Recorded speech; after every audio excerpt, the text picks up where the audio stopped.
నమస్తే TV 999 news కి స్వాగతం। నల్గొండ జిల్లా గట్టుపల్ మండలం వెల్మకన్నె గ్రామానికి చెందిన భీమనపల్లి యాదయ్య మూడో కుమార్తె భీమనపల్లి కావ్యకు ఖమ్మం గవర్నమెంట్ మెడికల్ కాలేజ్ యూనివర్సిటీలో 5000 ర్యాంకు వచ్చి 393 స్కోర్ చేసిన కావ్యకు ఆర్థిక ఇబ్బందుల వల్ల చదువు ఆగిపోయిందని తెలుసుకొని మానవతా దృక్పథంతో సాయం అందించారు। ఇటీవల పత్రికలో ప్రచురమైన కథనానికి స్పందించిన ఏఎల్బీ ఫౌండేషన్ అధినేత డాక్టర్ భాస్కర్ తమ్ముడు అశోక్ స్వయంగా వచ్చి భీమనపల్లి కావ్యకు ₹1,00,000 ఆర్థిక సహాయం అందించారు। సందర్భంగా అశోక్ మాట్లాడుతూ కావ్య మంచి డాక్టర్గా మారి ప్రజాసేవలో నిలవాలి, సమాజానికి సేవ చేయగల వైద్యురాలిగా ఎదగాలని మనసారా కోరుకుంటున్నాను ఆశీర్వదించారు। కార్యక్రమంలో వెల్మకన్నె గ్రామ ప్రజలు, గ్రామ పెద్దలు, ఏఎల్బీ ఫౌండేషన్ సభ్యులు, కావ్య కుటుంబ సభ్యులు గుడ్డబోయిన కిరణ్, దెందే బీరప్ప, చాపల మారయ్య, రావుల పర్వతాలు, భీమనపల్లి సత్తయ్య, భీమనపల్లి అచ్చయ్య, తలారి సాయిలు, గంగబోయిన మహేష్, భీమనపల్లి శంకర్ పాల్గొన్నారు। నిజంగా కూడా చేస్తే బాగుంటుంది ఈ చిన్నదానికి పెద్దదానికి కాకుండా 10 మందికి నిజంగా కూడా చేయగలిగితే సహాయం అయితే చెప్తే నేను చేయగలను।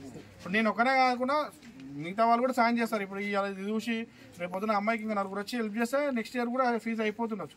నేను ఏమన్నా ఈ 4 సంవత్సరాల్లో కూడా అమ్మాయికి ఏమైనా నా వంతుగా నేను పూర్తి సాయం చేశాను, నా వంతు సహకారం నేను చేస్తాను 100%। కానీ చిన్నదానికి పెద్దదానికి కాకుండా ఇప్పుడు రాత్రి ఫోన్ వచ్చింది, రాత్రి 2 గంటలకు చచ్చిపోతారని నాకు తెలుసు, నాకు వాళ్ళు రాత్రి చెప్పారు, పొద్దున్నే ఫోన్ చేసి మరుగుడలో వేరే ఫోన్ వచ్చాను, అయ్యన పెద్ద ముసలా ఆయన చచ్చిపోయాడు, సాగు చేసేటట్టు లేరా అంటే చేస్తారన్నాడు, చేసేటట్టున్నా కాకుండా ఎవరు లేని పక్షాన్ని ఉంటే ఎవరు చేయలేరు, ఈ ఊర్లో ఎవరు చేస్తలేరు అయ్యా అంటే నేను వస్తా। మేము అట్లా చేస్తానికి ఫౌండేషన్ బాగా ఉపయోగపడుతుంది, ఎందుకంటే ఇక ఉన్నారు కానీ అందరికీ చేసుకుంటే పోవాలంటే ఊర్లో రోజు 10 ఫోన్లు వస్తున్నాయి।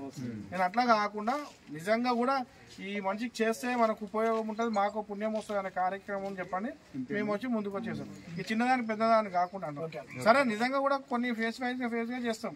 వీళ్ళు ఇది ఎమర్జెన్సీ, నేను రాత్రి అసలు నేను ఇవాళ స్టూడెంట్ కూడా కాదు, ఏమో డేట్ లేట్ అవుతుంది, ఎగ్జామ్కి ఫీ అది స్కూల్ కాలేజీలో అడ్మిషన్ కావాలంటే రాత్రి నేను బెంగళూరు ఉన్నాను, రాత్రి వచ్చినాయి, ఈ డబ్బులు నేను ఎవరికైనా ఇచ్చి పంపిస్తే ఏదైనా మిస్యూజ్ కావచ్చు, మంచి కావచ్చు, చెడు కావచ్చు, నేను పోయి కలిస్తే ఏంటంటే నా ప్రత్యక్ష నా కళ్ళతో చూస్తే బాగుంటుంది, నైట్ ఏమో కోసమే వచ్చిన మళ్ళీ నేను బెంగళూరు పోవాల్సింది, నేను అట్లానే చెప్తున్నా, దయచేసి ఏదైనా కరెక్ట్ పని ఉన్నది చెప్పున్నాను।